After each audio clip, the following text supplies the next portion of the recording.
Assalamualaikum warahmatullahi wabarakatuh. Perkenalkan, nama saya Sri Devi dari mahasiswa Prodi Perpustakaan dan Ilmu Informasi Universitas Negeri Padang. Di sini saya akan menjelaskan materi-materi dari mata kuliah Manajemen Pengetahuan dengan dosen pembimbingnya yaitu adalah Ibu Jaihan Nabila, SIIP MIKOM. Materi pertama yaitu adalah konsep pengetahuan dan konsep manajemen pengetahuan. Yang pertama, konsep pengetahuan yaitu ada data. Data adalah suatu fakta berupa angka dan lainnya yang diambil dari suatu peristiwa yang bersifat kuantitas dan dapat ditransfer. Yang kedua ada informasi.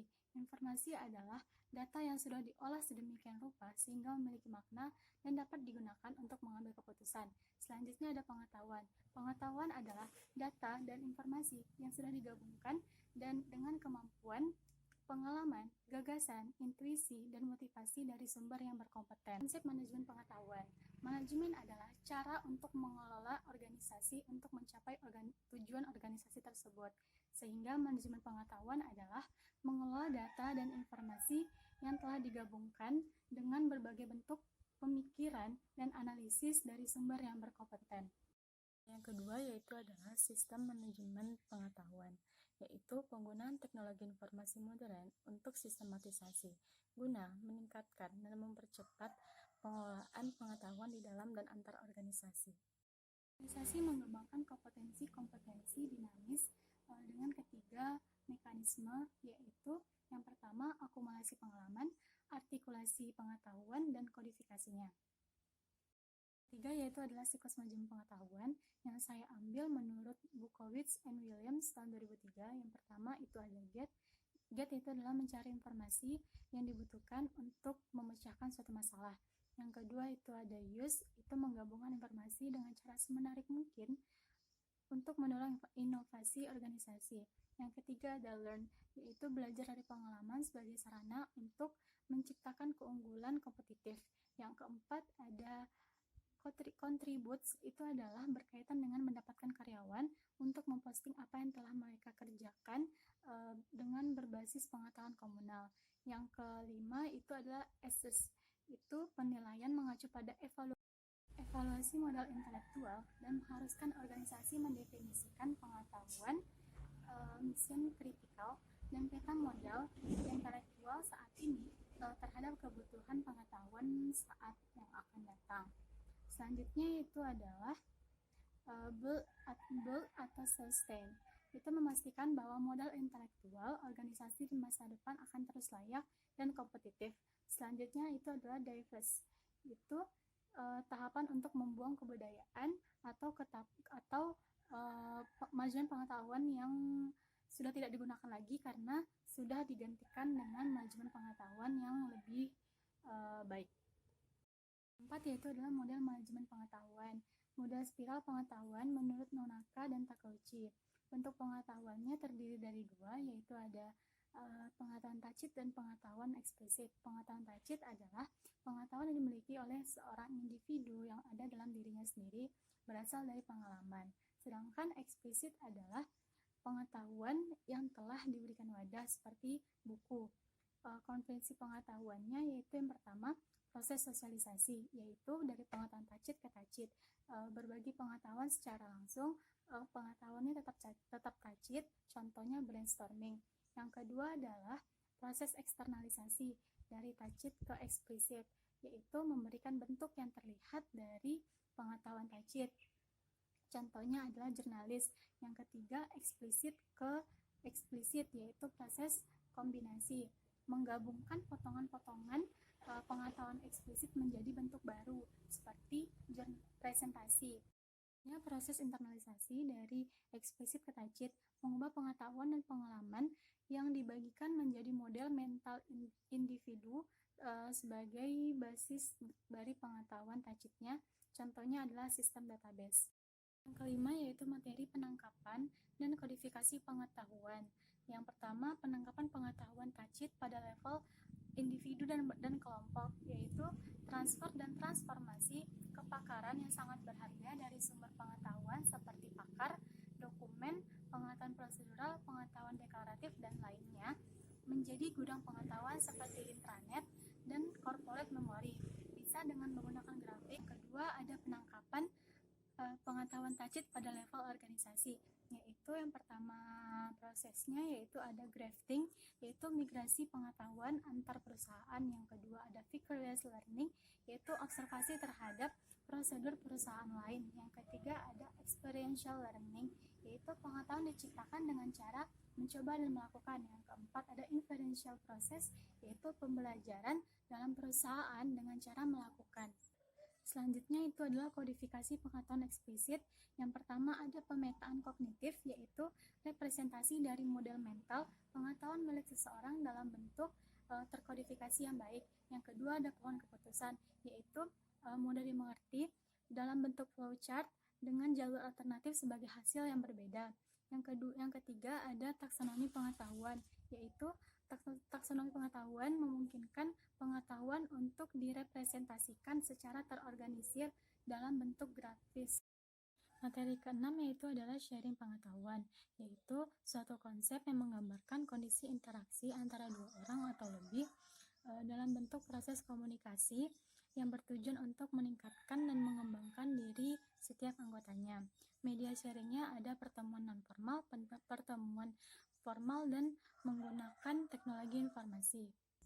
Manfaat dari sharing pengetahuan yaitu yang pertama ada membangun kepercayaan. Kepercayaan merupakan landasan utama untuk berbagi. Yang kedua membangun keterbukaan. Yang ketiga ada memberikan kesempatan belajar dan mengakses pengetahuan kepada orang lain, yaitu tidak hanya tersimpan pengetahuan itu dalam diri sendiri, namun juga dibagikan kepada orang lain. Selanjutnya mempercepat penyelesaian tugas dan masalah. Yang kelima meningkatkan daya saing profesi dan organisasi.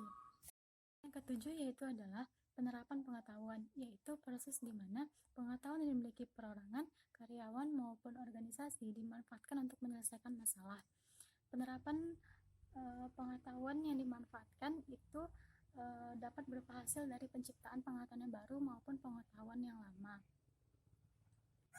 Contoh unsur-unsur penerapan pengetahuan untuk meningkatkan manajemen pengetahuan di pesisir pantai yaitu pengetahuan ilmiah, pengetahuan partisipatif, penyertaan para pemangku kepentingan, kolaborasi antara pemerintah, perusahaan swasta, dan akademisi. Materi yang kesembilan adalah peran manajemen pengetahuan terhadap budaya organisasi. Budaya organisasi adalah bagaimana organisasi belajar berhubungan dengan lingkungan yang merupakan penggabungan dari asumsi, perilaku, mitos, ide, metafora, dan lainnya untuk menentukan arti bekerja dalam suatu organisasi. Peran manajemen pengetahuan dalam budaya organisasi yaitu dalam tumbuh dan berkembang suatu organisasi. Karena suatu organisasi tentunya membutuhkan pengetahuan untuk terus berkembang dan juga diperlukan manajemen yang baik. Yang ke-10 adalah perangkat manajemen pengetahuan. Yang pertama ada perangkat penemuan dan pencarian pengetahuan, yang di dalamnya ada perangkat pencarian konten, ada data mining dan penemuan pengetahuan, ada blogs, dan ada perangkat pengelolaan konten. Perangkat yang kedua yaitu ada perangkat berbagi dan penyebaran pengetahuan. Yang pertama ada groupware dan kolaborasi, yang kedua ada wikis, yang ketiga ada teknologi jaringan. Yang ketiga yaitu perangkat akuisisi dan aplikasi pengetahuan. Yang pertama ada sistem e-learning, yang kedua ada sistem pakar. Yang keempat adalah intelligent filtering tools. Yang kelima ada information overload, yang di dalamnya ada information filtering, information gathering. Yang keenam ada teknologi adaptif. Materi yang ke-11 adalah implementasi manajemen pengetahuan perorangan. Manajemen pengetahuan perorangan adalah bagaimana cara mengelola pengetahuan perorangan pada saat belajar sesuatu yang baru dan pada saat mencari informasi yang dibutuhkan. Penerapan manajemen pengetahuan perorangan yaitu didiskusikan dengan keahlian serta teknologi yang mendukung. Perangkat lunak yang berbasis internet dan penggunaan desktop dapat digunakan untuk mendukung dalam penyajian data. Yang ke-12 yaitu adalah implementasi manajemen pengetahuan organisasi. Implementasi manajemen pengetahuan organisasi menurut Konferensi Manajemen Eropa itu terbagi menjadi dua, yaitu secara operasional dan secara strategis. Secara operasional yaitu adalah aktivitas yang berfokus pada usaha untuk mengembangkan dan memanfaatkan pengetahuan yang ada dalam organisasi tersebut. Yang secara strategis yaitu langkah untuk memantapkan usaha dari perseorangan dan juga organisasi untuk menjadi organisasi yang berbasis pengetahuan. Contoh pemanfaatan manajemen pengetahuan organisasi ini yaitu pada pasca bencana tsunami di Aceh pada tahun 2004 silam, yaitu untuk pembangunan pemulihan pasca bencana itu menggunakan teknologi dengan membuat basis data terhadap bantuan yang diterima. Hal ini bertujuan agar pembangunan berjalan secara transparan dan akuntabel dengan menggunakan teknologi yaitu sistem informasi geografis yang sangat akurat untuk pembangunan perumahan masyarakat Aceh yang terkena bencana. Yang ke-13 adalah strategi manajemen pengetahuan. Menurut Hansen, Noria, dan Tierney terbagi menjadi dua, yaitu satu, strategi kodifikasi. Strategi kodifikasi adalah cara pengelolaan pengetahuan dengan menerjemahkan pengetahuan yang didapat ke dalam bentuk eksplisit dengan mengikuti standar yang ada. Dikarenakan pengetahuan yang telah diterjemahkan ke dalam bentuk eksplisit ini akan digunakan oleh pengguna yang membutuhkan pengetahuan tersebut. Yang kedua adalah strategi personalisasi, yaitu cara mengelola pengetahuan tacit yang dimiliki oleh seseorang sehingga dapat digunakan oleh orang lain pula untuk menyelesaikan masalahnya. Pengetahuan tacit merupakan pengetahuan yang sulit untuk diterjemahkan atau diaplikasikan ke dalam bentuk eksplisit dalam hasil yang sama, sehingga pengetahuan tacit tersebut di-share atau dibagi pula dengan secara langsung atau secara lisan. Dengan cara komunikasi yang interaktif dari satu orang ke orang lain dan hubungan personal secara intensif. Yang ke-14 yaitu adalah evaluasi manajemen pengetahuan. Evaluasi manajemen pengetahuan dilakukan dengan dua tahap. Yang pertama, evaluasi kinerja, yaitu pengumpulan informasi mengenai hasil kinerja ternilai yang didokumentasikan secara formal untuk menilainya dengan membandingkan pada standar kinerjanya secara periodik untuk pengambilan keputusan manajemen sumber daya manusia. Setelah evaluasi kinerja dapat ditemukan informasinya yang dapat dimasukkan ke dalam perbaikan manajemen pengetahuan. Yang ke-15 adalah implementasi manajemen pengetahuan di perpustakaan atau contoh kegiatan-kegiatan manajemen pengetahuan di perpustakaan. Yang pertama adalah memasukkan informasi yang relevan sesuai dengan kebutuhan pemustaka. Di sini, pustakawan akan memasukkan atau menyediakan informasi-informasi yang sangat dibutuhkan oleh pemustaka. Yang kedua adalah penyimpanan pengetahuan agar mudah diakses dan selalu terjaga keawetannya. Di sini, buku-buku setelah dipakai maka diletakkan di rak buku sesuai dengan tempatnya. Yang ketiga yaitu proses pemindahan. Secara sederhana, bahan pustaka yang akan berguna bila dilakukan pemakai, yaitu pada saat dilakukan sirkulasi. Di manajemen pengetahuan, proses ini dimaknai dengan berpindahnya pengetahuan dari pengelola manajemen pengetahuan ke pihak yang mengakses. Dari ke-16, masyarakat informasi dan kaitannya dengan revolusi industri 4.0, yaitu masyarakat informasi adalah masyarakat yang melakukan kegiatan mulai dari distribusi, penggunaan, manipulasi informasi dalam aktivitas ekonomi, politik, dan budaya secara signifikan. Proses terbentuknya masyarakat informasi yaitu diawali dari masyarakat pra-agraris, yaitu budaya yang tergantung pada kata-kata untuk mengirimkan ide-ide antar mereka sendiri dan antar generasi. Yang kedua yaitu masyarakat agraris, yaitu penggunaan teknologi atau peralatannya yang dipakai masih secara manual. Selanjutnya yaitu ada masyarakat industri. Namun di Indonesia sendiri tidak berlakunya masyarakat industri ini.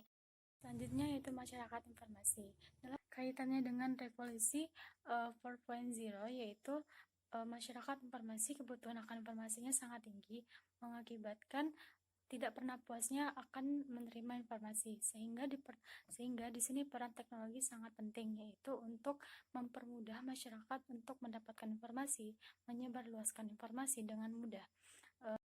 Sekian yang dapat saya sampaikan. Apabila ada kesalahan, saya mohon maaf. Assalamualaikum warahmatullahi wabarakatuh.